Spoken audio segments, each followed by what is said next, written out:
இந்த கதையை நல்லா புரிஞ்சுக்கணும். சொன்னோம், இந்த கதை ரொம்ப விசேஷமான கதை. வந்தாச்சு, இவருக்கு நட்டுங்குது. என்னடா இவங்களாம் பஞ்சாயத்து பேச என்ன கூப்பிடுறாரு பாபா.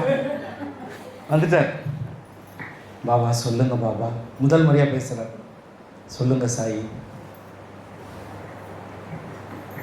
என்ன வேணும் உனக்கு?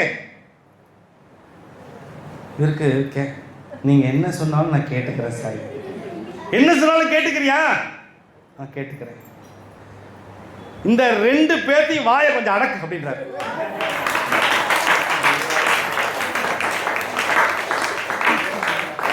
இந்த 2 பேர்த்தையும் வாயை அடக்கு.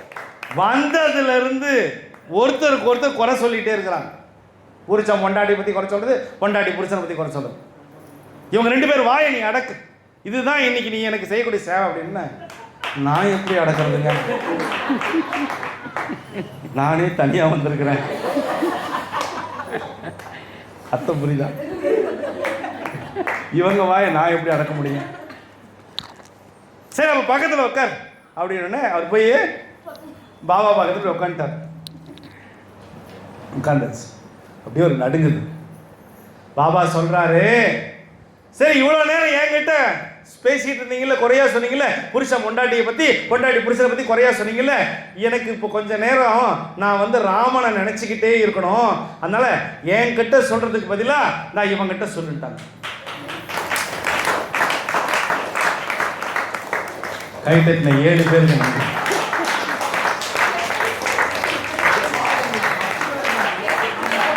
மறந்துருச்சு கைத்தட்டின 3 பேர் கொஞ்சம் யோசிக்கிறாங்க.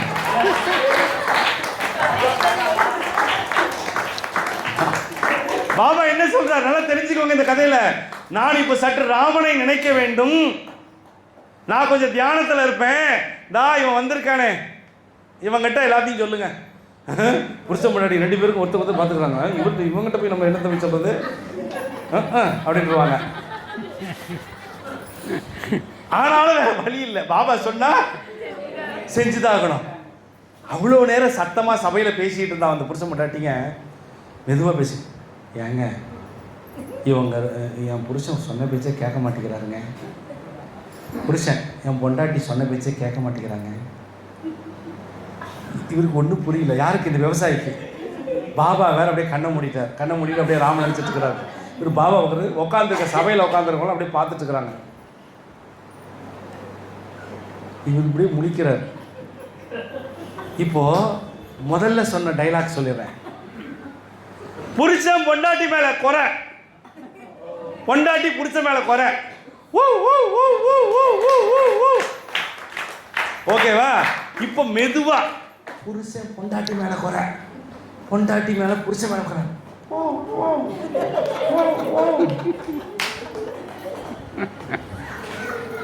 இப்ப சத்தம் என்னாச்சு?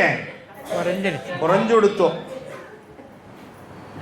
பாபா கிட்ட சத்தம் போட்டு பேசுனது இன்னொருத்தர் சொல்லும்போது என்னாச்சு? திட்டத்தட்ட ஒரு 40 நிமிஷம் பாபா இதுலயே இருந்தார், தியானத்திலே இருந்தார். 40 நிமிஷம் கழிச்சு பாபா கண்ணை திறக்கிறார். கண்ணை திறந்த உடனே அந்த விவசாயி பார்த்து கேட்குறாரு, என்ன 2 பேரும் பேசினாங்களா, குறைய சொன்னாங்களா? விவசாயி, நீ என்ன சொன்னதுக்கு? ஒன்றுமே சொல்ல. பாபா உங்க முன்னால் நான் என்ன சொல்ல முடியும்? ஒன்றுமே சொல்ல முடியாது. எங்க இப்போ சொல்லு, இப்போ என்ன உன் பிரச்சனை அப்படின்னு அந்த புருஷன் முன்னாடி கேட்குறாங்க. ஆனால் இந்த முறை பாபாவிடம் அவர்கள் பேசுவதற்கே தலை குனிந்தார்கள்.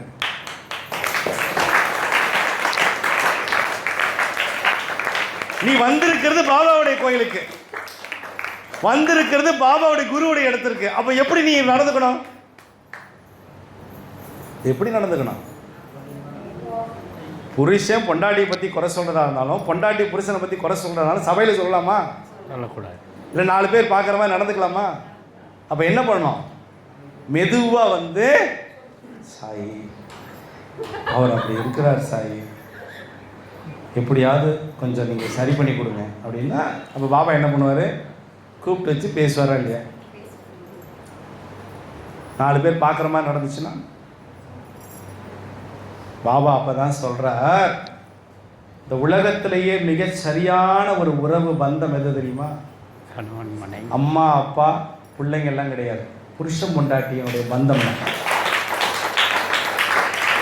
இந்த புருஷன் பொண்டாட்டி பந்தம் அப்படிங்கிறது எப்படி இருக்கணும் அப்படின்னு சொல்றாரு பாருங்க. பாபா சொல்றார், இந்த புருஷன் பொண்டாட்டியினுடைய பந்தம் எப்படி இருக்கணும்னா, இந்த இடத்துல இதை நீங்க பதிவு செஞ்சுக்கோ. இந்த புருஷன் பொண்டாட்டினா எப்படி இருக்கணும்னா, நீங்க நிறைய உதாரணம் சொல்லுவீங்க.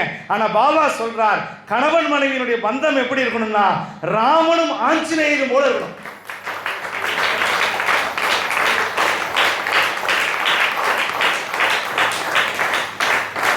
ராமனும் ஆஞ்சநேயர் போல. என்னடா ராமனும் சீதா போல தான் கேள்விப்பட்டிருக்கிறோம், அது என்ன ராமனும் ஆஞ்சநேயர் போல? ராமன் வேறல்ல, ஆஞ்சநேயர் வேறல்ல. நான் பலமுறை இந்த கதையில சொல்லியிருக்கிறேன். சீதாமா பக்கத்தில் உட்காந்துருக்காங்க, ராமர் பக்கத்தில் உட்காந்துருக்காங்க, உரையாடிட்டு இருக்கிறாங்க. ஆஞ்சநேயர் அங்கிருந்து வரார். யாரை பார்க்க? என் குருவே, என் உயிரே, என் உயிரின் உயிரே, எனக்குள் இருக்கின்ற பிரம்மமே, அனைத்தும் நீயே, ராமபிரானே, உனைக்கான ஐயா வந்தோம் ஐயா அப்படின்னு ஆசாசி ஆஞ்சநேயர் வரார். சீதாவோட இருக்கிறனால கொஞ்சம் தயங்கி வரார். டக்குனு ராமன் பார்த்தவொடனே ஆஞ்சநேயன் வந்துட்டாயான்னு ஏஞ்சி போறார். ஏஞ்சி போய் அப்படியே அந்த ஆஞ்சநேயர் கட்டி பிடிச்சு முத்தம் கொடுக்குறாரு.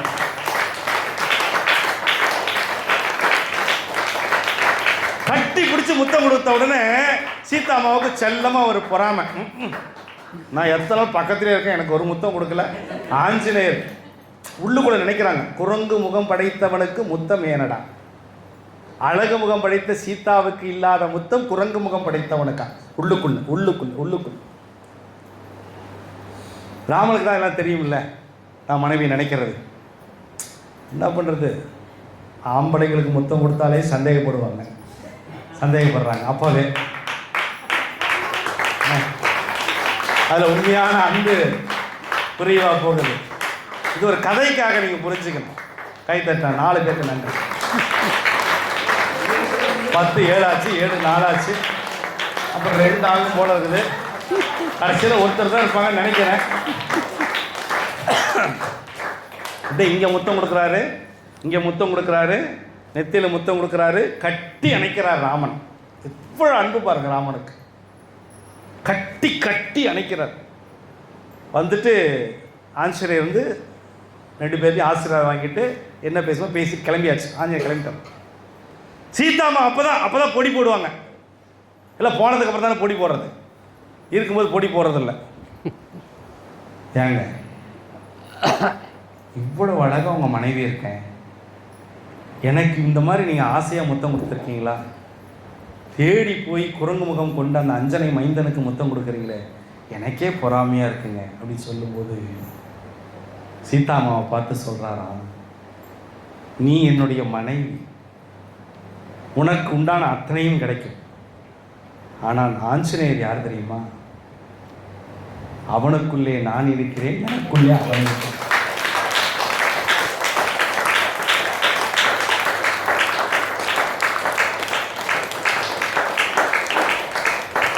அவனுக்குள்ளே நான் இருக்கிறேன், எனக்குள்ளே அவன் இருக்கிறான். நீ வேணா ஒரு சின்ன டெஸ்ட் வச்சு பாரு. என்னது? சின்ன டெஸ்ட் வச்சுப்பாரு அப்படின்னு ஒரு கதை இருக்கு. உடனே சீதாமா உடனே ஒரு டெஸ்ட் வைக்கிறாங்க. என்ன டெஸ்ட் தெரியுமா? தன்னுடைய சீதாமாவுக்கு ஒரு சேவைக்கு இருப்பாங்கல்ல, அழகா ஒரு சேவைகைய பண்ணி ஆஞ்சநேயருக்கு நேரில் போய் நில்லு. ஆஞ்சநேயருக்கு உன்னுடைய ஆடை அரைகுறையாக இருக்க வேண்டும். எப்படி இருக்கணும்? அரைகுறையா. பார்த்தா காமத்தை தூண்டுகிறதா இருக்கணும், அந்த மாதிரி இருக்கணும். போய் நில்லு எதிர்ப்பால. பிளான் போட்டாச்சு. ராமனுக்கு தெரிஞ்சு போச்சு. சரி நீ மூக்கு உடைய போது உனக்கு கன்ஃபார்ம் தெரிஞ்சு போச்சு. நேராக அந்த பெண் அப்படி அரைகுறை ஆடையோட வரும்போது அப்படியே இப்படி அப்படியே வரார். ஆஞ்சநேயர் நேர்முகம் அப்படி பார்த்து கொண்டே வரார். அப்படியே பார்த்து அந்த பெண் அப்படியே வராங்க. ஆடை சரியாக இல்லை, பார்ப்பதற்கு ரொம்ப அழகு, யார் பார்த்தாலும் மயங்கிடுவாங்க. அப்படியே பார்த்த உடனே அப்படியே பக்கத்தில் ஆஞ்சநேயர் வரார். அப்படியே பக்கத்தில் வந்துட்டு ஆஞ்சநேயர் அப்படியே பார்த்துட்டு, ராமா ராமா வருக வருக ராமா ராமா வருக வருக ராமா அப்படின்னு காலில் வந்து ஆசீர்வாதம். புரிஞ்சா கை தட்டுங்க, புரியலாம் யோசிங்க.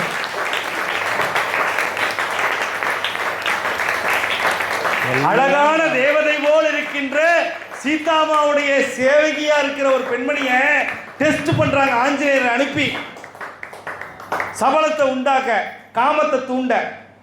ஆஞ்சநேயர்கிட்ட வேலையாகுமா?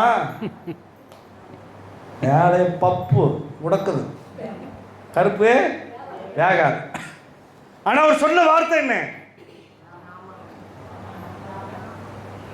ராமா என் ஆசீர்வாதம் பண்ணு. அந்த பெண் அப்படியே சுதாரிச்சுக்கிட்டு, என்னை மன்னித்து விடுங்கள், சீதாமா அனுப்பி நான் வந்தேன், என்னை தயவுசெய்து மன்னிச்சிருங்க அப்படின்னு சொல்லிட்டு திரும்பி அந்த அம்மா காலில் விழுறாங்க. இல்லை இல்லை, நீங்கள் காலில் விழக்கூடாது, நீங்கள் என்னுடைய ராமன்.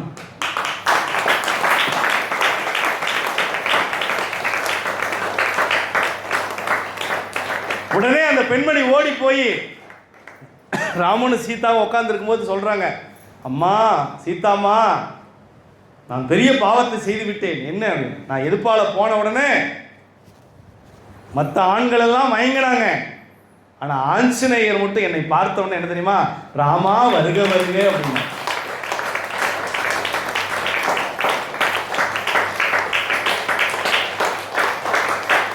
பார்க்கிற எல்லாத்துலயுமே ராமனை பார்க்கிற ஒரே ஒருத்தர் ஆஞ்சநேயர் மட்டும்தான்.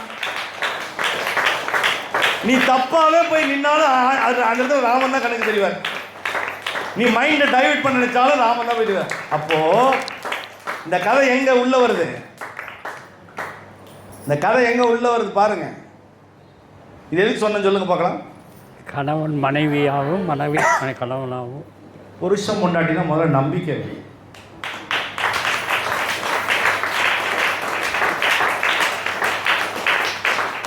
புருஷன் பொண்டாட்டினா நம்பிக்கை, முதல்ல நம்பிக்கை வேணும்.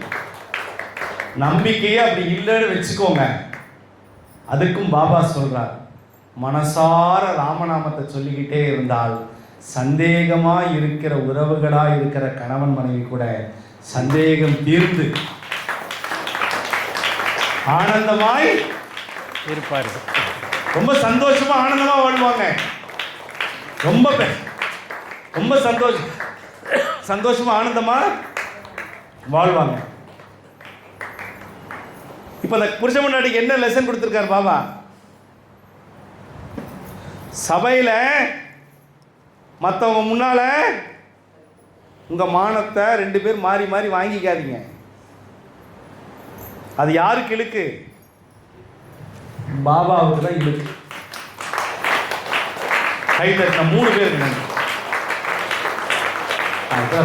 சார்.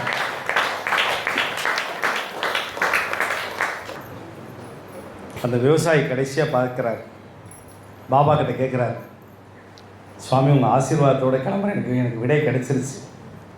என்ன விடை?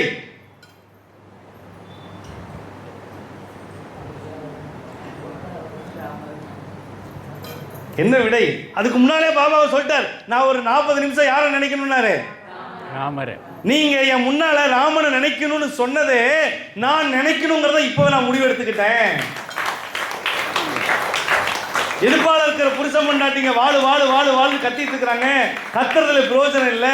அவங்களுக்கு எப்படி சரியா புரிய வைக்கணுமோ அப்படி நீங்க புரிய வச்சதை நான் உணர்ந்துட்டேன். இனிமே என் பார்வையில் அனைத்தும் ராமா ராமா ராமா ராமா ராமா என்றே இருக்கும். அனைத்திலும் ராமனும் ஆஞ்சநேயருமாக என் பார்வை இருக்கும். எத்தனை உறவுகளாக இருந்தாலும் ராமநாமம் அதை சரி செய்யும் அப்படிங்கிறத புரிஞ்சுக்கிட்டு அங்கிருந்து அந்த விவசாயி ஆசீர்வாதம் வாங்கிட்டு கிளம்புறாங்க.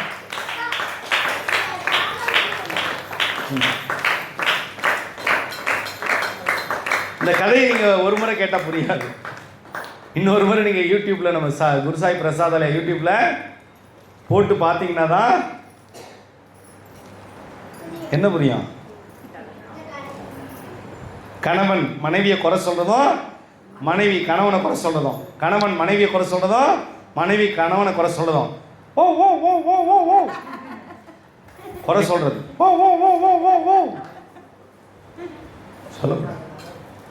இந்த உலகத்தில் மிக உன்னதமான ஒரு என் அன்புக்குரிய சாய் உறவுகள், இந்த ஜென்மத்தில் உங்க கொண்டாட்டி உங்க புருஷன் கொண்டாடுங்க, கொண்டாடுங்க தயவுசெய்து.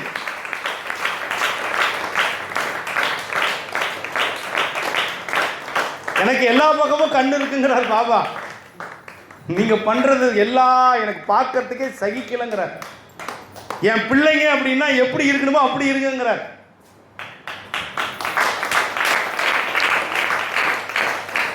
நீங்க போற சண்டையில உங்க பிள்ளைங்க பாதிக்குதுங்கிறார்.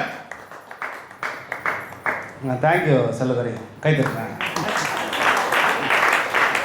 நீங்க போற சண்டையில யார் பாதிக்கிறாங்க? அப்ப அவங்க வாழ்க்கை எப்படி இருக்கும்?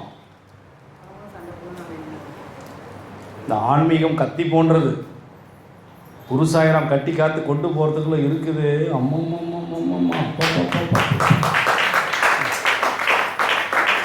நம்ம மைண்டுக்கு ஏற்ற மாதிரி யாரும் வரமாட்டேங்கிறாங்க. அப்ப பாபா வாழ்ந்த காலத்தில் பாபா என்னென்னலாம் பண்ணியிருப்பார். அவர் மகான் குரு, ஒரு க்ஷணத்தில் ஒரு நொடியில் மாத்துறார், இல்லைன்னு சொல்ல வரல. ஆனால் மகான்கள் எதற்காக தோன்றுகிறார்கள்? மகத்துவத்தை ஏற்படுத்த தோன்றுகிறார்கள். மகத்துவம் எங்கே ஆரம்பிக்கும்? முதல்ல நமக்குள்ள ஆரம்பிக்கும். சொன்னார் இல்லையா? சொன்னார் இல்லையா? உலகத்திலே மிகப்பெரிய பாவம் எது? சொல்லுங்க பார்க்கலாம். எது பெரிய பாவம்? உலகத்திலே பெரிய பாவம் எது? நம்பிக்கை துரோகம், அப்புறம் சந்தேகம், அப்புறம்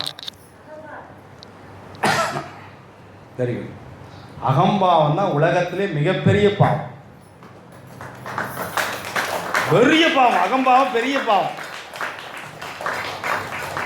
இந்த இந்த இந்த அகத்துக்கே பாவத்தை நீங்க சேர்த்துறீங்க. என்னது? எதுல?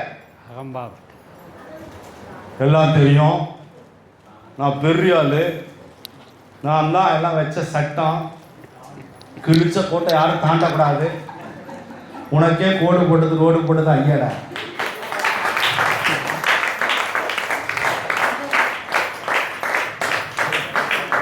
நீங்க எல்லாருமே ஒன்று புரிஞ்சுக்கோங்களேன். நீங்க நல்ல கூர்ந்து இந்த குரு சாய்ராம கவனிச்சிருக்கீங்களா? உங்கள்கிட்ட நான் என்னைக்கே சண்டை போட்டிருக்கேனா? இல்லை. உங்களை ஏதாவது நான் திட்டி இருக்கிறேனா? கிடையாது. என்கிட்ட எப்பவுமே அன்பு மட்டும்தான் கிடைச்சிருக்கும். நீங்க நல்லா பாருங்க. ஆனா உங்ககிட்ட இருந்து ஏன் அப்படி வரமாட்டேங்குது? நான் என் முன்னால வந்து என்கிட்ட நீங்க அன்பா இருக்கிறதெல்லாம் நான் ஒத்துக்க மாட்டேன். என்கிட்ட நீங்க அன்பா இருக்கிறது, என்கிட்ட பாசமா இருக்கிறத நான் ஒத்துக்க மாட்டேன். எல்லார்கிட்டையும் நீங்க அன்பா இருக்கணும், எல்லார்கிட்டையும் நீங்க பாசமா இருக்கணும். கை தட்டின 6 பேருக்கு நன்றி. அது ஏன் சாமி உங்களுக்கு அந்த மைண்ட் செட் வர மாட்டேங்குது? ஏன் உங்களால எல்லாரும் மேலே அன்பு வைக்க முடியல? ஏன்னா நீங்க ஒரு சுயநலவாதி.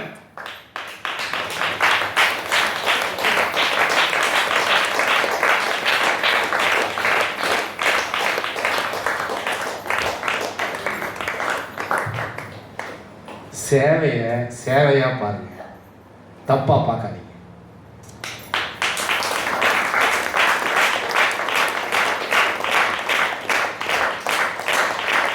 இங்க ஆண் பெண் எல்லாம் இங்க இல்லை. இங்க எல்லாருமே சாயோட பிள்ளைங்க, அவ்வளவுதான். இந்த சாய் பிள்ளைகளுக்குள்ள ஒருத்தருக்கு ஒருத்தர் உதவிக்கணுமே ஒழிய யாரும் யாருக்காகவும் சண்டை போட்டு கொள்ளக்கூடாது என்பது குரு சாய்ராமுடைய அன்பான வேண்டுகோள். என்ன எனக்கு பயமா இருக்கு. சாமி நல்லது பண்ண போய் தான் சாமி நான் வந்து ஒவ்வொரு இடத்துல இருந்தும் மாறுறேன். நான் நல்லது பண்ணிக்கிட்டே இருக்கிறேன், அதனாலதான் பாபா என்னை மாத்திக்கிட்டே இருக்கிறாரு. நல்லா புரிஞ்சுக்கோங்க. எங்க நான் சொல்றதை கேட்கிறாங்களோ அங்க அந்த இடத்துல நிக்க வச்சிருவார்.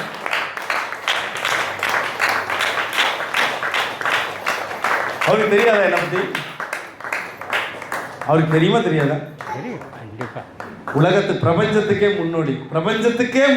இந்த செவிவெளி செய்தி கதையை கேட்டா என்ன நடக்கும்னு சொல்லியிருக்கேன். ஒவ்வொருத்தவங்களும் சொல்றேன், இந்த கதையை கேட்டா நீங்க நினைச்சிட்டு இருக்கீங்க. இந்த கதையை யாரெல்லாம் கேட்டுட்டு இருக்கீங்களோ சத்தியமா சொல்றேன், இந்த நிமிஷமே உங்க பிரச்சனை சரியாயிடும். நீங்க எதுக்காக வந்து உட்கார்ந்து இருக்கீங்களோ இன்னையோட ஒரு கஷ்டம் விலகிடும். ஆனா உங்களுக்கு முதல்ல உங்களுடைய சுயநலத்தை தூக்கி போட்டுட்டு சேவைக்குன்னு பாபா இடத்துல வந்து உட்கார்ந்தீங்கன்னா எல்லோரையும் லவ் பண்ணுங்க. Love all serve all. அந்த வார்த்தையை முதல்ல உள்வாங்கிக்கோங்க. லவ்வால் சர்வால், லவ்வால் சர்வால். நம்ம ஒரு தப்பை பண்ணிட்டு அந்த தப்புக்கு ஒரு சப்பக்கட்டு கட்டிட்டு நம்ம சேவை பண்றது தப்பா நினைச்சு தப்பா பேசணும்னு வச்சுக்கோங்களேன், நம்ம ஆன்மீகத்தில் ஜெயிக்க முடியாது. தங்க குட்டிங்களா, சத்தியமா ஜெயிக்க முடியாது.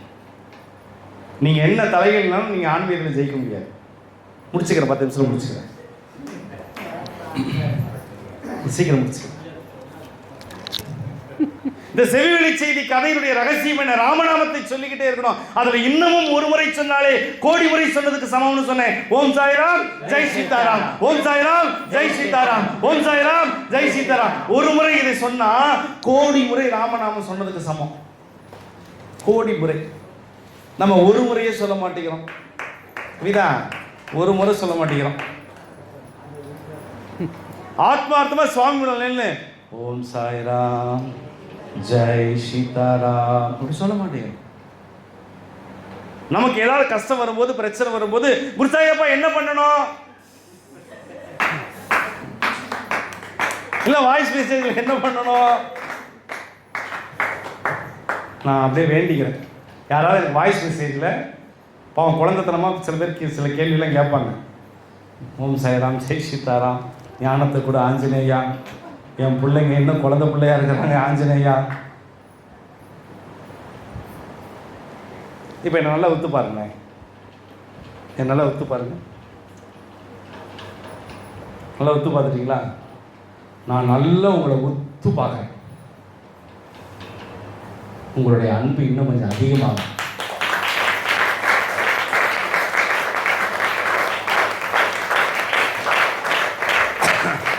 சென்னையில் ஒரு பெண் பிள்ளை இருந்துச்சு.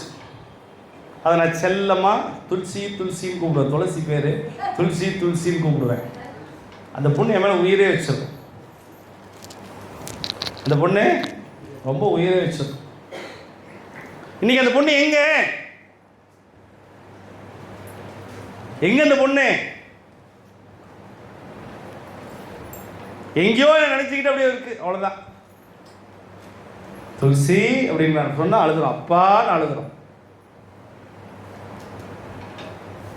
துளசி என்ன மறந்தாலும் துளசியை நான் என்ன மறக்கல.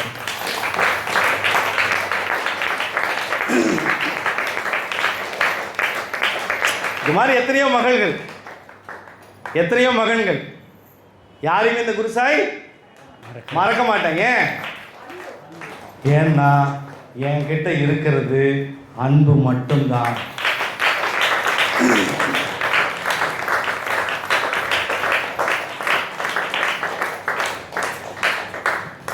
சமீபத்தில் ஒரு கேள்வி கேட்டார், பர்சனலாக கேட்டார். அதை உங்கள்கிட்ட ஷேர் பண்ணிட்டு முடிச்சார். குருசாயிரம் அப்பா எப்படி இவ்வளோ தாங்குறீங்கன்னு கேட்டார். அதுக்கு நான் தாங்கல, பாபா தாங்குறாரு, என்னை கூட்டிட்டு போறாரு.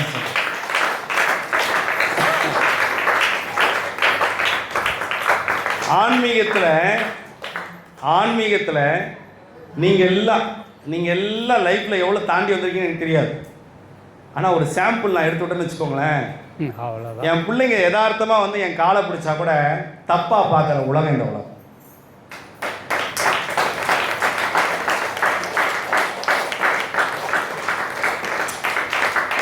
அட என் பிள்ளைங்க இங்கே இருக்கிறவங்களே ஒரு ஆண் பெண்ணுக்கு சேவை பண்ணும்போது, ஒரு பெண் ஆணுக்கு சேவை பண்ணும்போது சந்தேகம் வந்துடுது, பிரச்சனை வருது. நல்ல விஷயத்துக்குலாம் கைத்தட்டு வராது.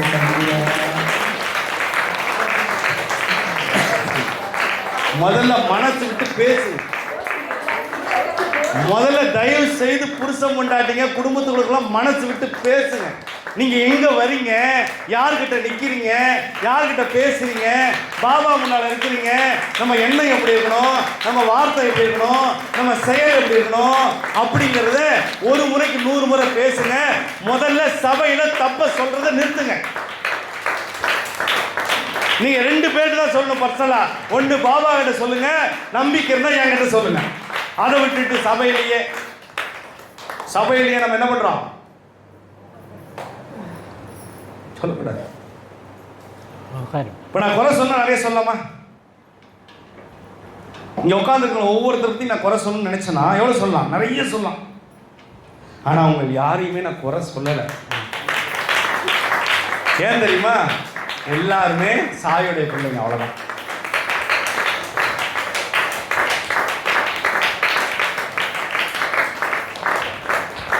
ஒரு நாள் எங்கள் மனைவி கேட்டாங்க, என்ன உங்களை சுற்றி எல்லா பெண் பிள்ளைகள்லாம் மகள்கள்லாம் அப்பா அப்பா அப்பான்னு இப்படி உயிரே உருகுறாங்க, எல்லாம் அவங்களை நல்லா பார்த்துக்குவாங்க போல இருக்குது, சாப்பாடு டிஃபன்லாம் கொடுத்துருவாங்களா, வேலை வேலையை கவனிச்சுக்குவாங்களான்னு கேட்டேன். அதெல்லாம் ஜம்முன்னு பார்த்துக்குவாங்க, எந்த குறையும் இல்லை அப்படின்னு. அவங்களுக்கு என்ன ஒரு விஷயம் அப்படின்னா, உங்களுக்கெல்லாம் செய்கிறாங்க, எனக்கு செய்கிறதுக்கு ஆள் இல்லை அப்படின்னு சொல்லுவாங்க. அதுக்கு நான் என்ன சொல்லுவேன் அப்படின்னா, உனக்கு என்ன வேணுமா சொல்லுமா, நான் செய்கிறேன் அப்படின்னு தான் சொல்லுவேன்.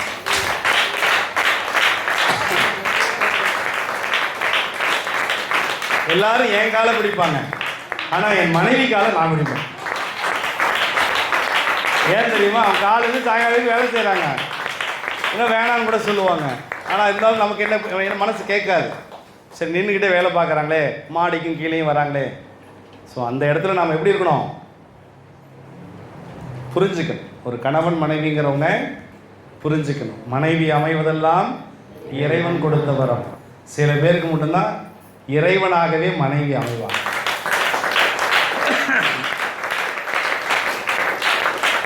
புருஷன் பொண்டாட்டி எப்போவுமே சண்டை போட்டுக்கிறதுல பாசத்துலையும் அன்புலையும் மிஞ்சறதுல இருக்கணுமே ஒழிய தப்பான விஷயத்தில் இருக்கக்கூடாது, குறை சொல்றதுல இருக்கக்கூடாது. இந்த பாபாவுடைய கதையை நீங்கள் தெரிஞ்சுக்க வேண்டிய விஷயம், முதல்ல தயவு செய்து ஒருத்தருக்கு ஒருத்தர் குறை சொல்லக்கூடாது. உங்கள் அப்பா வந்தாலும் சரி, உங்கள் ஆட்டுக்குட்டி வந்தாலும் சரி, உங்கள் அம்மா வந்தாலும் சரி, யார் வந்தாலும் சரி, உங்களை நீங்கள் இருவரும் விட்டு கொடுத்து கொள்ளக்கூடாது.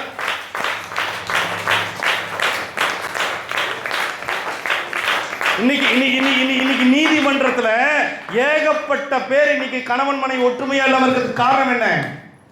காரணம் என்ன நீங்க நினைக்கிறீங்க? அன்பு இல்லை, நட்புணர்வு இல்லை, புரிதல் இல்லை, ஈகோ, கோ கோ ஈகோ, ஈகோ ஈகோ கோ கோ கோ ஈகோ. புரியல. வாழ்றது ஒரு வாழ்க்கை, அந்த வாழ்க்கையில் உண்மையாக வாழ்ந்துட்டு போங்களேன். அதுக்கு ஏப்பா நீங்கள் ஒரு மாய மந்திரம் போட்டுக்கிட்டு ஒரு மாயாஜால வாழ்க்கை வாழ்ந்துட்டுருக்கோம்? யோசிச்சு பாருங்க. நீங்கள் இந்த இடத்துல நம்ம பியூராக இருந்துட்டோம்னா நம்ம எந்த பார்வையும் எந்த சொல்லும் நமக்கு தப்பாக தெரியாது.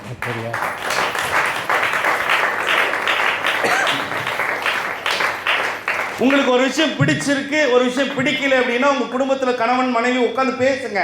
எனக்கு இது பிடிச்சிருக்குங்க, இதை பண்ணுங்க, இது மாதிரி பண்ணால் எனக்கு பிடிக்கலைங்கன்னு சொல்லுங்க. அப்படி மீறி பண்ணாக்கா என்கிட்ட கூட்டிகிட்டு வாங்க, அதை சரி பண்ணிக்கோங்க நான் சொல்லலாம் முடியும். சரி பண்ணுறதுக்கு உதவி தான். ஆனால் ஒன்றுமா, இந்த புருஷன் கொண்டாட்டிக்குள்ள சண்டைக்குள்ள போகவே கூடாது. ஆமாம் தானே தாத்தா?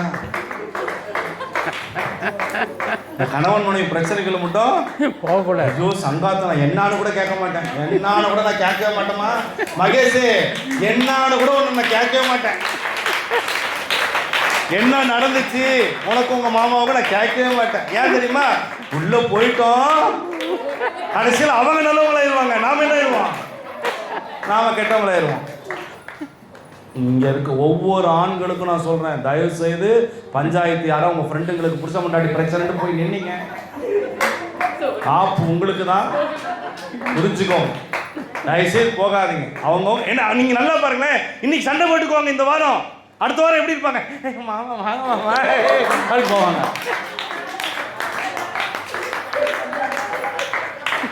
நடுவில் பஞ்சாயத்து போன கெட்ட, அப்போ நம்மளை பார்த்தா என்ன வில்ல மாதிரி பார்ப்பாங்க, வில்லி மாதிரி பார்ப்பாங்க. பார்த்துருக்கீங்களா? உலகம் நடந்து காட்டுறேன். எதுக்காக நான் சொல்ல வரேன்னா, நம்ம இந்த 200 வருஷமோ 300 வருஷமோ வாழ போகிறதில்ல. கல்யாணம் ஆனதுக்கு அப்புறம் அந்த உறவோடு வாழ்கிற நாட்கள் தான் ரொம்ப சந்தோஷமானது. பணம் காசெல்லாம் மேட்ரு இல்லைங்க. உட்காந்து அன்பு நிறைஞ்சிருக்கா, பாசம் நிறைஞ்சிருக்கா,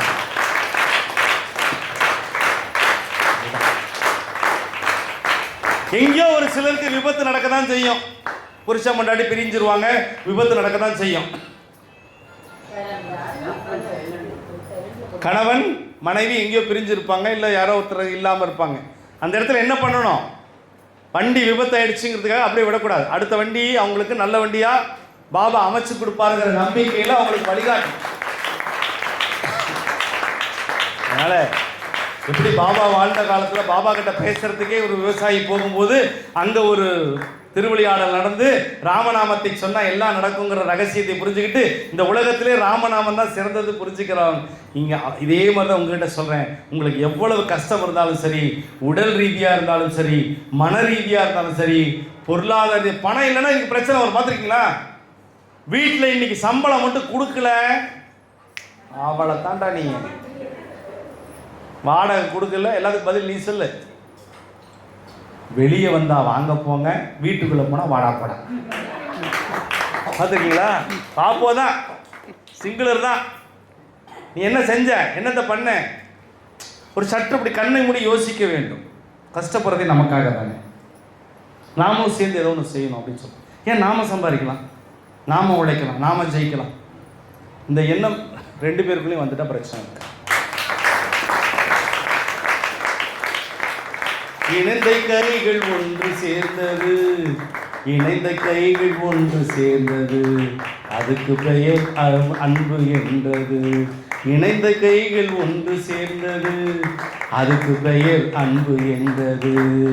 உனக்காக நானும் எனக்காக நீயும், நமக்காக பிள்ளையும், வாழ்வோமே வாழ்க்கை. உனக்காக நானும் எனக்காக நீயும், நமக்காக பிள்ளையும், வாழ்வோமே வாழ்க்கை.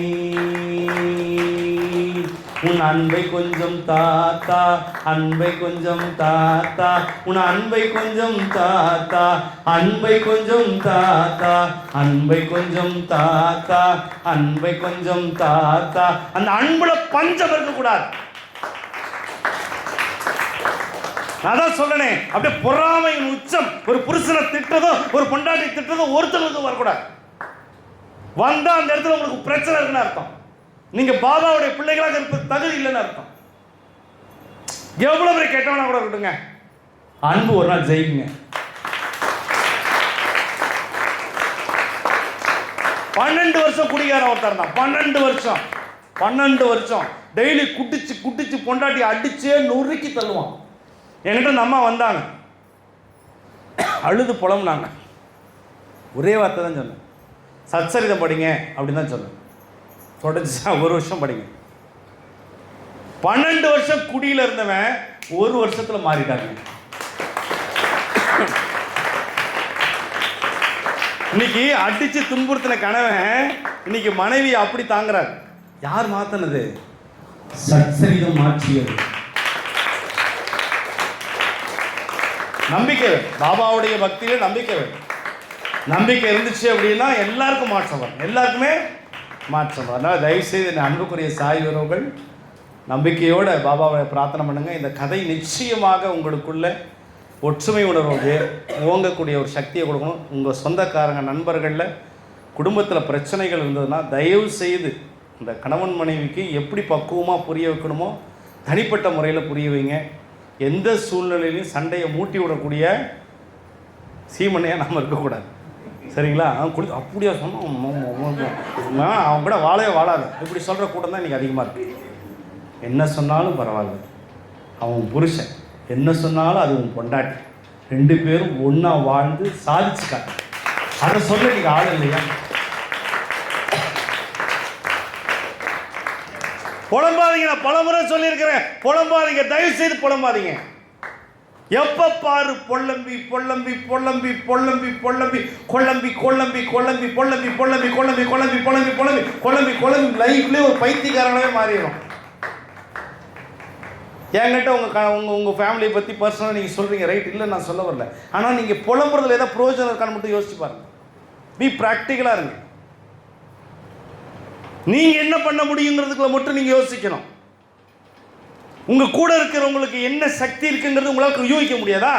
உங்கள் புருஷனுடைய சக்தி உங்களுக்கு தெரியாதா? உங்கள் பொண்டாட்டிகளுடைய சக்தி உங்களுக்கு தெரியாதா? உங்கள் உங்கள் உங்கள் உறவுகளுடைய மகத்துவம் உங்களுக்கு தெரியாதா? தெரியும்.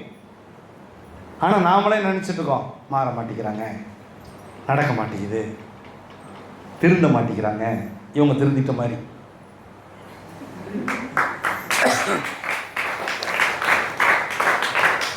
அதெல்லாம் நான் ஒத்துக்கவே மாட்டேன். மாற்ற முடியாதது என்றும் ஒன்றும் இல்லை மகனே, மாற்ற முடியாதது என்றும் ஒன்றும் இல்லை மகனே, மாற்றம் ஒன்று நடக்க வேண்டும் குருவால் நடந்தே தீரும், மாற்றம் ஒன்று நடக்க வேண்டும் குருவால் நடந்தே தீரும். குரு நினைச்சிட்டார் அப்படின்னா மாற்றம் வரும். உன்னுடைய விதி, உன் கர்மா, நீ இப்படியெல்லாம் அனுபவிக்கணும்னு இருந்தாலும் குரு கிட்ட வந்து நீ பணிவோடு நீ சேவை பண்ணும்போது உன் பிரச்சனை சரியாகுதுயா, அதை நீ உணர்ந்துக்கோ.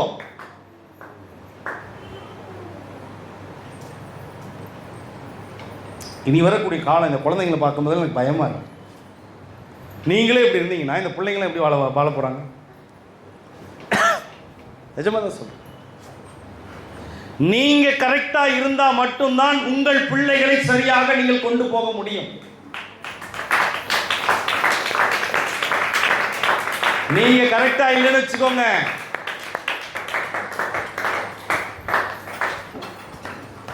சமீபத்தில் ஒரு அம்மா, அந்த அம்மா கேட்டாங்க, நான் ஒரு நல்ல வேலை வாங்கி கொடுத்துருக்கேன், அந்த வேலைக்கு அந்த தம்பி போனால் பரவாயில்ல, போக மாட்டேங்கிறான், கஷ்டப்படுறாங்க. ஆனால் அந்த குழந்தைக்கு வேற ஒரு நான் படித்த துறையில் போகணும்னு ஆசை. இப்போ நான் சொன்னேன், அந்த துறையிலே விடுமா, கொஞ்சம் டைம் கொடுமா, முயற்சி ஒரு 10 இடத்துல முயற்சி பண்ணுற மாதிரி நான் பிரார்த்தனை வச்சேன். இப்போ இந்த இடத்துல புரிதல் எங்கே இருக்கணும்னு நீங்கள் நினைக்கிறீங்க?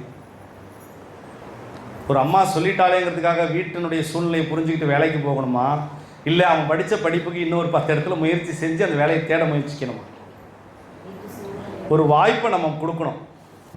இன்னொரு 10 இடத்துக்கு போய் முயற்சி பண்ணு, ஆனால் அந்த 10 இடத்துக்கு போய் முயற்சி பண்ணி உனக்கு வேலை கிடைக்கலனா அப்போ மாற்று வேலைக்கு நீ போகிறதுக்கு தயாராகிறத முன்கூட்டியே நம்ம சொல்லணும். அதெல்லாம் இல்லை, வீட்டில் கஷ்டம், வீட்டில் பிரச்சனை, உடனே நீ இந்த வேலைக்கு போகணும் அப்படின்னா அவையோ, அப்போ அதுக்காக நீங்கள் படிக்க வச்சிங்க சொல்லுங்கள். அது படிக்க வச்சோமா? டாக்டருக்கு படிக்க வைக்கிறீங்க, எது படிக்க வைக்கிறீங்க? மருத்துவம் பார்க்க தானே. இன்ஜினியரிங் படிக்க வைக்கிறீங்க, அப்போ இன்ஜினியரிங் துறையில் வேலை வாங்கணும் தானே. ஐடி ஃபீல்டில் படிக்க வச்சா ஐடி ஃபீல்டில் போகணுன்னு ஆசைப்படுறவனுக்கு நமக்கு ஒரு உதவி செஞ்சு தான் ஆகும். கரெக்டாக இல்லையா? தேங்க்யூ கனகராஜ். சரி, அப்புறம் சுவாமி வந்து அவங்கக்கிட்ட ஏதோ ஒரு பிரசாதம் கேட்குறாரு, அது மூலிமா ஒரு மாற்றம் கிடைக்கும்னு கேட்குறாரு. இந்த பிரசாதம் கொடுக்குற வேலையில் உங்களுக்கு ஒரு நல்ல வேலை கிடைக்குன்னு பாபா சொல்கிறாரு. கிடைச்சா சந்தோஷம், நல்லா இருந்தால் சந்தோஷம். அதனால் செவிவெளி செய்தி அப்படிங்கிறது நீங்கள்லாம் வந்து என்கிட்ட எப்படி பேசுகிறீங்க அப்படிங்கிறதுக்கு அப்பாற்பட்டு நான் சொல்லட்டுமா, நான் பாபா கிட்ட கேட்டுட்டு தான் எல்லாமே பேசிகிட்டு இருக்கிறேன். பாபா சொல்ல தான் பேசிகிட்டு இருக்கேங்கிறத நீங்கள் மறந்துடாதீங்க. சாய்க்கு முன்னால் சத்தியமாக பேசியிருக்கீங்கிறது மறந்துடாதீங்க. அதனால் நீங்கள் எல்லோரும் நல்லா இருக்கிறதுக்காக குரு சாய் நான் பேசுகிறேன். என் மீது கோபமோ வருத்தமோ இருந்தால் I love you, I love you, I love you, I love you, I love you, I love யூங்கிற வார்த்தையை நான் சொல்லிடுறேன். இருந்தாலும் தமிழ்லேயும் ஒரு முறை சொல்லிடுறேன். உங்கள் மேலே ரொம்ப அன்பு வச்சுருக்கேன், என் பிள்ளைங்க மேலே ரொம்ப அன்பு பாசம் வச்சுருக்கேன், எல்லார் மேலேயும் நான் அன்பு பாசம் நிரப்பாக வச்சுருக்கேன். என்ன மாதிரியே நீங்களும் இருக்கணும்னு நான் ஆசைப்பட்றேன்.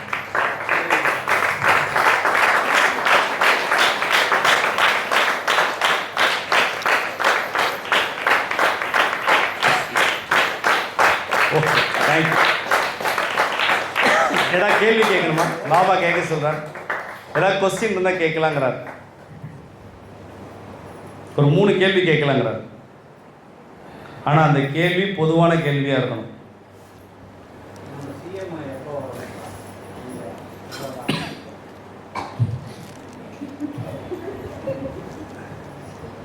இல்லை, அது அது அது எப்போ வேணால் வருவார், அதை நான் சொல்ல முடியாது. வருவார்னு சொல்லிட்டேன், வந்துட்டார். அப்போ இங்கேயும் வருவாருன்னு அன்றைக்கே சொல்லி ரிக்வஸ்ட் வச்சுருக்கோம். எப்போ வருவார் வருவார், அவ்வளோதான். நான் கேட்குறது பொதுவான கேள்வி. 3 கேள்வி ஏதாவது கேளுங்க. யாரை பற்றியும் குறை கூறாமல் பொதுவான கேள்வியை கேளுங்கள். அரசியலை தவிர நான் அன்னைக்கே சொல்லிட்டேன், அரசியலை பற்றி பேசாதீங்கன்னு சொல்லிட்டு அன்னையோட முடிஞ்சிருச்சுட்டேன். அரசியலை பற்றி இனிமேல் இங்கே பேசக்கூடாது. அன்பின் பற்றாக்குறை வருவதற்கு காரணம் மக்கள் தொகை தான். ஷார்ட்டாக உங்களுக்கு புரியுற மாதிரி சொல்கிறேனே. 1947 இந்தியாவின் மக்கள் தொகை எவ்வளோன்னு தெரியுமா உங்களுக்கு? 30லேருந்து 40 கோடி. அப்துல் கலாம் 2020 இந்தியா வல்லரசுன்னு சொன்னார்ல, அந்த கணக்கு வச்சுக்கலாம். 1900 30லேருந்து 40 கோடின்னு வச்சுக்கலாம். 1940 20 வருஷம் கழிச்சு என்ன வரும்? 1960 வரும். அப்போ 1960 எத்தனை கோடி இருந்துச்சு? கம்மி தான்.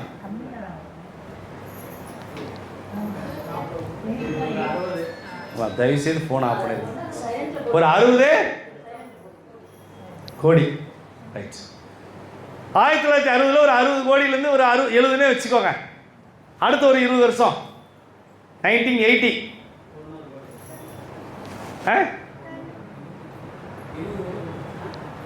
வச்சுக்கோங்க. சரி, 2000 எத்தனை பேர் இருந்தாங்க? 2000. 1940லேருந்து 60, 80, 2000. இப்போ எத்தனை கோடியில் இருக்கும்?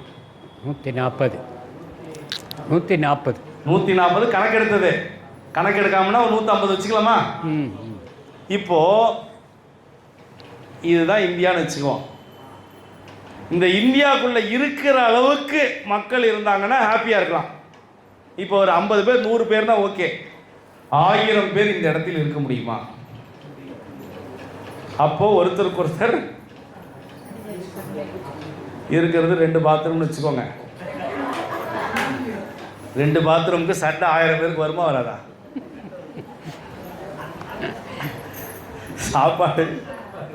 சாப்பாடு எவ்வளோ தேவைப்படும்? சோப்பு, பாத்ரூமே அதுதான். பாத்ரூமே நாரி பேர், அதுதான் விஷயம். அப்போ மக்கள் தொகை அதிகமாகும் போது உங்களுக்கு பிரச்சனைகள் அதிகமாகும், அன்பு குறைஞ்சு போயிடும். அவங்களுடைய தேவைகளை பூர்த்தி செய்யும் போது அவங்க சுயநலமாக இருக்கிறதுக்கான வாய்ப்புகள் அதிகம் உண்டு. இன்னும் உங்களுக்கு புரியுற மாதிரி சொல்கிறேனே, இன்னும் நான் புரியுற மாதிரி சொல்கிறேன். 1940 நான் சொல்லி முடிச்சிடுறேன். 1960க்கே வரேன். 1960 மாதம் எவ்வளவு இருந்தால் தப்பிக்கலாம்? 100 ரூபாய் இருந்தால் தப்பிக்கலாம். ஆமாம் தானே தாத்தா? 100 ருபீஸ் இருந்தால் பெரிய வருமானம். நான் சொல்கிறது 1960. 20 வருஷம் கழிச்சு 1980க்கு 1000 ரூபா இருந்தால் ஓகே. அப்போ பார்த்தீங்கன்னா ஒரு சட்டக்கு ஸ்கூட்டர் வச்சுருப்போம். 1980 1000 ருபீஸ் இருந்தால் ஒரு ஃபேமிலி ஓகே. டண்டன கடை, டும்பல கடை, பப்பா. 1960 100 ரூபாய் இருந்தால் போதும். 80 1000 ரூபாய் இருந்தால் போதும். 2000 உலகம் அழிய போகுதுன்னாங்களே. அப்போ 10,000 ரூபாய் பத்தலை. 10,000 ரூபாய் பத்தலை. அப்போ 2020 ஒரு குடும்பத்தில் ஒருவருக்கு வருமானம் எவ்வளவு இருக்கணும்? ஒவ்வொரு 20 வருஷத்துக்கும் 10 மடங்கு அதிகமாயிட்டு இருக்கு. சராசரியா 0 ஆட் ஆகிட்டே இருக்கு. 23,000 வேணுங்கிற. 1 லட்சம் தான். இல்லை 100 ரூபாய் ஒரு மனிதனுடைய வருமானம்.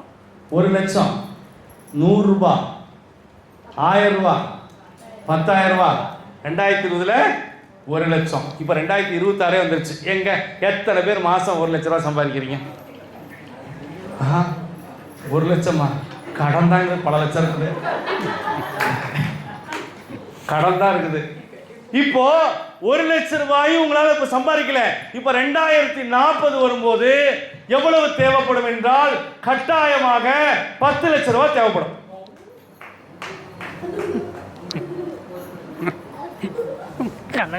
கனகராஜ் 2040 நோட்டீஸ் பாயிண்ட் எழுதி வேணா வச்சுக்கோங்க. அடிச்சு சொல்றேன். ஒரு ஆளுக்கு 10 லட்ச ரூபா இருந்தாதான்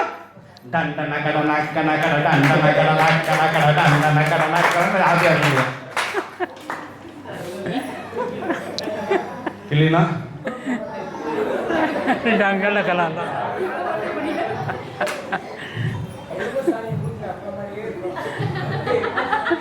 சாப்பிட்ற மாதிரியே இருக்கும், ஆனால் சாப்பிட முடியாது.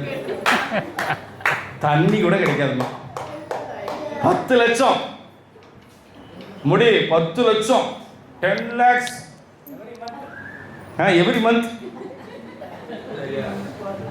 அப்போ வேலை வாய்ப்புக்கு பதில் நல்லா புரிஞ்சுக்கோங்க. புத்திசாலிகள் என்றைக்கும் வேலைக்கு செல்ல மாட்டார்கள், சுயமாக சம்பாதிப்பார்கள்.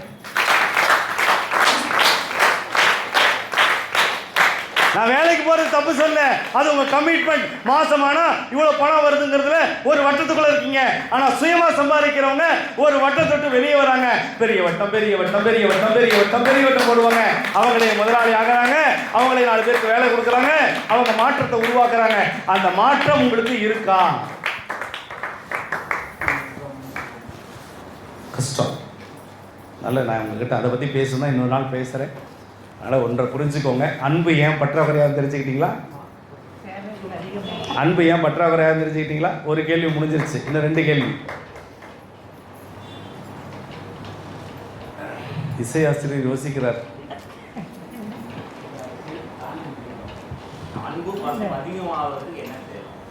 குருசாய் பிரசாதாலயா வாங்க, அன்பு பாஸ் ஆகும்.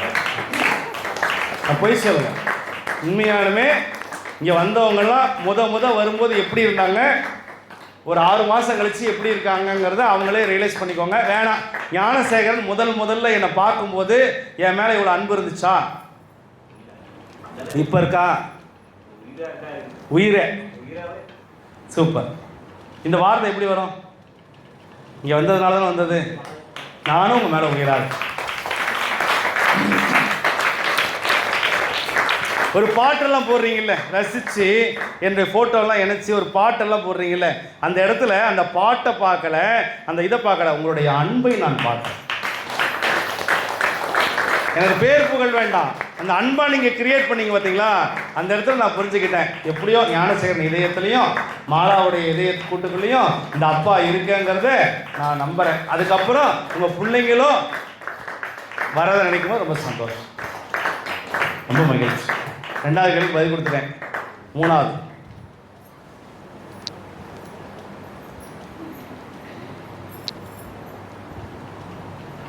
கிழக்கு முழுக்க கூட கேளுங்க, தப்பு இல்லை. இல்லை, அவர் அது கேட்க மாட்டார், அவர் கனகராஜ் கேட்க மாட்டார். இல்லை, கனகராஜ் கேட்க மாட்டார். கனகராஜுக்கு தெரியும் எப்போ கிளம்புவோன்னு, அதனால் அவர் கேட்கவே மாட்டார். கேளுங்க, நான் முடிச்சு விட்றேன். கேளுறாமா. ஆமாம், குறை பேசிகிட்டே இருக்கவங்களுக்கா? தேவையில்லாமல் குறை சொல்லிட்டே இருக்கவங்க எப்போவுமே எப்படி சொல்கிறதுமா, ஒருத்தங்களை பற்றி ஒருத்தவங்க முதல் நாள் சொல்லலாம். இப்போ உதாரணத்துக்கு என்னை பற்றி யாரோ ஒருத்தங்க தப்பாக சொல்கிறாங்க, முதல் நாள் அப்படியா, குருசாயா அப்படி செஞ்சுட்டாரா, நம்பவே முடியலையே.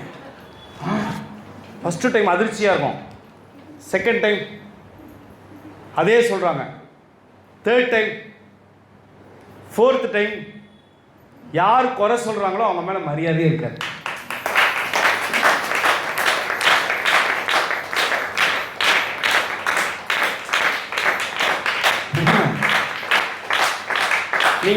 நீங்கள் ஜெயிக்கிறவங்களை பாருங்கள், யாரையுமே குறை சொல்ல மாட்டாங்க. குறையே இருந்தாலும் குறை சொல்ல மாட்டாங்க. ஏன்னா அவங்க ஜெயிக்கிறவங்க.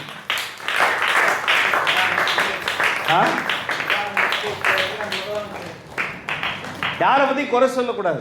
குறை சொல்கிறவங்க அந்த அந்த அந்த அந்த கேட்டகரியிலேருந்து வெளியே வர மாட்டாங்க.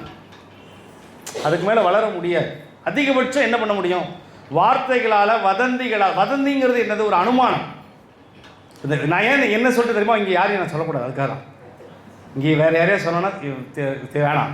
இப்போ நான் பொது காரியத்தில் இருக்கிறனால கண்டிப்பாக ஒரு 4 வாய் கண்டிப்பாக தப்பாக சொல்லும், இல்லைன்னு சொல்லவில்லை. ஆனால் அதை கேட்குறவங்களுக்கு கொஞ்சமும் உள்ளுக்குள்ளே சென்று குரு சாய்ராமை நம்ம பார்த்துருக்கோம், குரு சாய்ராம் நம்ம பேசியிருக்கிறோம், குரு சாய்ராமுடைய மனசு தெரியும், குரு சாய்ராம் எப்படி நடந்துக்குவார்னு தெரியும், குரு சாய்ராம் எப்படி அவர் நடந்துக்கிற பண்பு இருக்குன்னு தெரியும். எனக்கு எங்கள் அம்மா அப்பா எதை சொல்லிக் கொடுத்தாங்களோ இல்லையோ, ஒழுக்கத்தை எனக்கு சொல்லிக் கொடுத்துருக்காங்க. அதனால் நெருங்கி பழகிறவங்களுக்கு இந்த குரு சாய்ராம் யாருன்னு நல்லாவே தெரியும். ஆனால்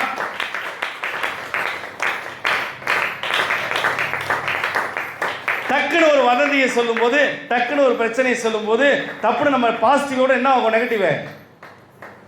எப்பவுமே நல்ல விஷயத்தோட கெட்ட விஷயம் தான் டங்குன்னு மண்டைகளை போயிடலாமா, சீக்கிரமாக பரவும். ஆமாம்,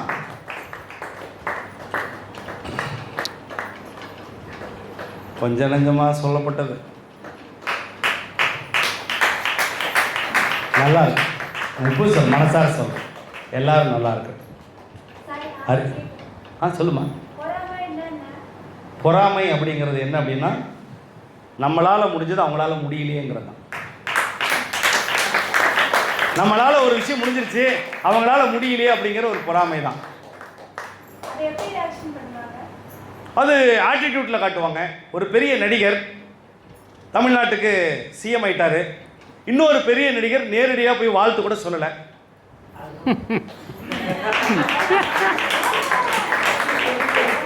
அவர் பெரிய பெரிய பெரிய நடிகர். அவர் இது வரைக்கும் பல முதலமைச்சர்களுக்கு ஒரு வாழ்த்து சொல்லியிருக்கிறாரு. ஆனால் இந்த முதலமைச்சருக்கு கூட ஒரு வாழ்த்து சொல்லலை.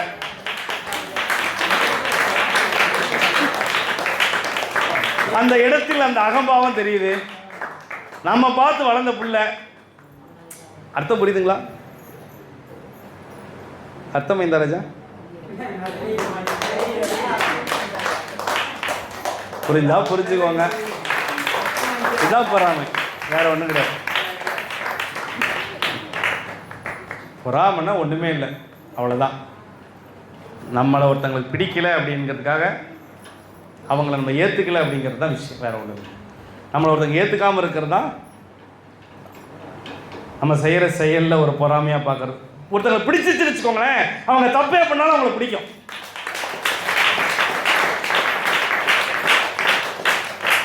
என்ன தப்பு, என்ன அக்கிரமம், என்ன அயோக்கியத்தனம் பண்ணாலும் அவங்களுக்கு பிடிக்கும். ஒருத்தங்களை பிடிக்கலன்னு முடிவு பண்ணிட்டு அப்படி ஸ்கெட்ச் போட்டோம்னு வச்சுக்கோங்களேன், ஈர பேனாக்கி பேனை பெருமாளாக்கி நடுவீதி கொண்டு வந்துருவாங்க, வச்சு செய்வாங்க.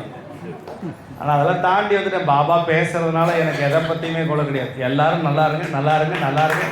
பாபாவுடைய ஆசீர்வாதம் நல்லா இருக்கு. ரொம்ப சந்தோஷம். அற்புதமான இந்த செய்தியில் உங்கள்கிட்ட பகிர்ந்துக்கிட்ட ஒவ்வொரு விஷயமும் ரொம்ப சந்தோஷமாக இருக்குது. இப்போ பாபாவுடைய நைவேத்திய நேரம் முடிச்சுக்கலாமா? ஓம் சாய்ராம். பாபா பேசுகிறாங்களா? வாங்க. பாப்பா பேசுகிறாங்களா?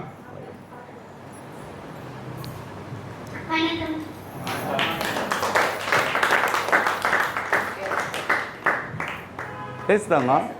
நான் மைக் பிடிச்சிக்குவா?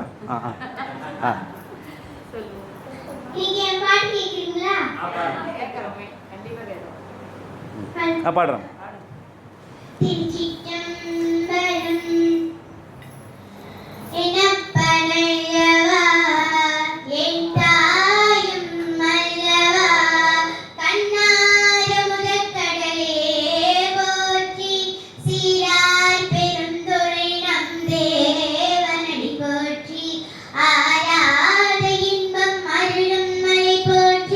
கைலை மலையாளி போற்றி போற்றி போ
சூப்பர். ஸ்கூல் போக ஆரம்பிச்சிங்களா? ஜாலியாக இருக்கேன். ஓகே, வாழ்த்துக்கள். பெரிய ஆசீர்வாதம்டா. இவ்வளோ அழகாக பண்ண. நல்ல கிளாப் பண்ணுங்க ஜோரா. ரொம்ப சந்தோஷம் தான். ஓகேவா? இதை விட நமக்கு ஆசீர்வாதம் வேறு என்னவா இருக்கும்? இவ்வளோ நேரம் உட்காந்துருந்தோம்ல, இதை விட ஒரு ஆசீர்வாதம் நமக்கு வேணுமா? கிடைக்குமா? கிடைக்காது. அதான் வந்திருக்க எல்லாருக்கும் ஆசீர்வாதம். இதுதான் பெரிய ஒரு ஆசீர்வாதமாக சொல்லிட்டு பாபாவுடைய நீங்கள் இவ்வளோ நேரம் பேசிகிட்டு இருந்ததே அன்பே தானே? ஆமாம், அன்பே சிவம். கரெக்ட். அன்பே சிவம். ரொம்ப மகிழ்ச்சி. நைவேத்தியம் எடுத்துருந்தேன். ஓம் சாய்ராம். ஜெய்.